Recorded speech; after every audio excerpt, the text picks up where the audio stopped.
1964 Ford Cortina. So this is the 1200cc deluxe model. As you can see, it's partway through a restoration project, if you like.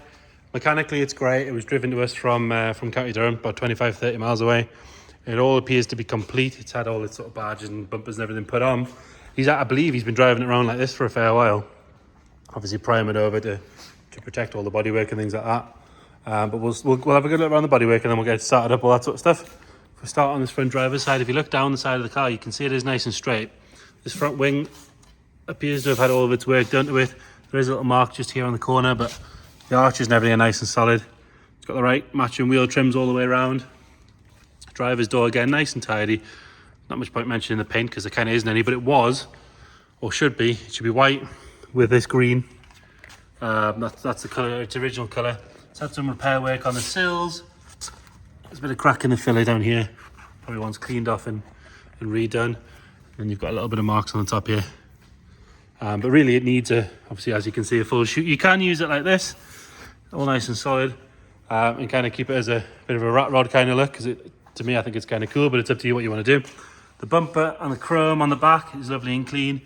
All the chrome around the rear lights is good, and all the badging is all nice. All the panels are straight, they're not covered in dents or anything. You know, there's no major rot under the rear screen or anything like that. Again, same on this side, nice and straight. All the arches are solid. It's good underneath from what I understand as well. Actually, I'll have a look into there. So yeah, really good underneath. As you can see, someone spent a lot of time doing that. The engine bodywork was obviously last on the list. Needs a little bit of a repair down there. The filler work's a bit bad.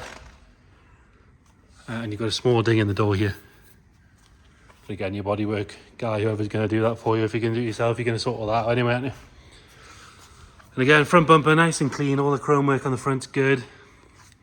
I have just placed that on. It's loose. It'll come off, but I placed it back on just to obviously show you it's there. And then we do have, which we'll have a look at now, quite a good sized collection of bits and bobs in the boot.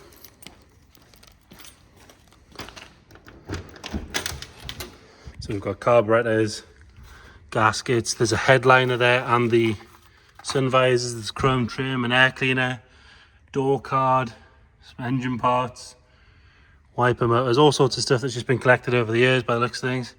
In here is nice and dry, there's no sign of any sort of major rot or anything like that.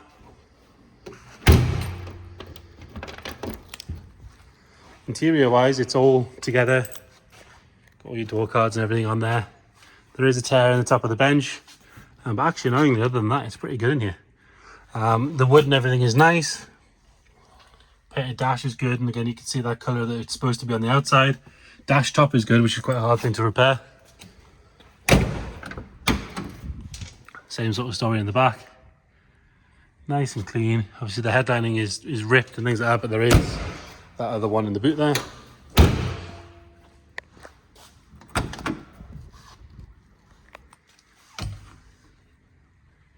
It's not been messed with on the parcel shelf or anything like that. There's no nasty speakers or anything drilled into it. Again, like I say, it did drive to us from sort of 25-30 miles away. Came at the weekend. It starts on the button, which we'll show you in a second. Yeah, like I say, 1200cc.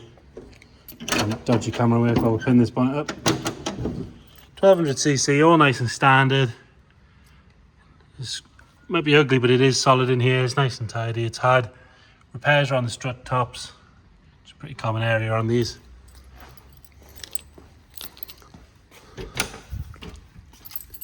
Obviously column shift in this one. Earlier Cortina. And there you go. On the button. It's got a tiny little bit of choke on because it's not been moved today.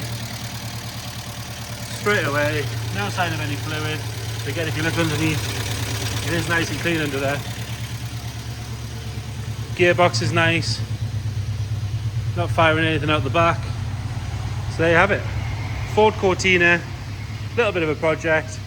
But like I say, it is complete. Mechanically it's nice, it's lovely underneath. Either finish it or drive it like it is.